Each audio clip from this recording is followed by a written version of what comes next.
पद्मपुर उपखंड घेंस वनांचल दीर्घ 4 दिन हम जंगली हाथीपलर दौरात्म्य अंचल कोकुआ भय खेली मिली सूचना अनुसार पद्मपुर उपखंड घेंस वनांचल को 4 दिन पूर्व गोटे हाथीपल पशि आसी प्राय 28 रु अधिक हाथी थी वन विभाग पक्षर सूचना मिली। वर्तमान हाथी छुआटे जन्म हो हाथी संख्या 29 को वृद्धि पाई।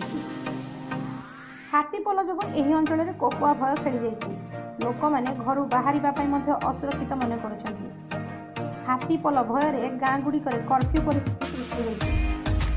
वर्तमान यह अंचल में धान फसल अमल चली हाथीपल कहार जीवन प्रति क्षति न करते व्यापक मात्रा फसल नष्ट कर वन विभाग और विद्युत विभाग स्थानीय अधिकारी तथा उच्च पदस्थ अधिकारी पहुंची ड्रोन साहाय्य हाथीपलर गतिविधि लक्ष्य करने घौड़ाइवा प्रयास जारी रखिंट हेले हाथीपल यही अंचल में रही घूरी बुलूं।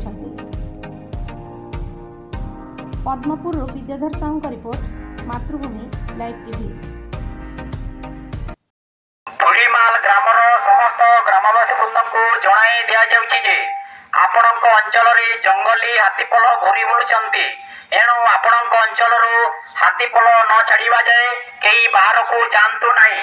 जंगली हाथी प्रति सतर्क रुहंतु। बरगढ़ बनखंड घेंस वनांचल।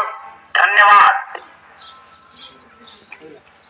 खंड घेंस वनांचल तरफ ढोलबन ग्रामवासी को जणाई दिया जाउछि एक बणुआ हाथी दल आपणक अंचल रे बुलाबुली करुछंती एणुकरी आपणको सतर्क कर दिया जाउछि।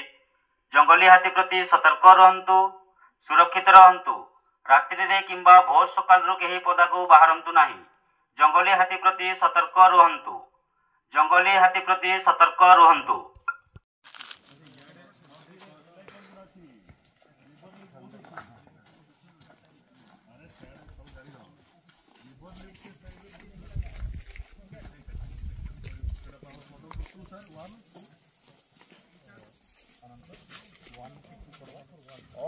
नदी बेसी दूर नहीं हो देखो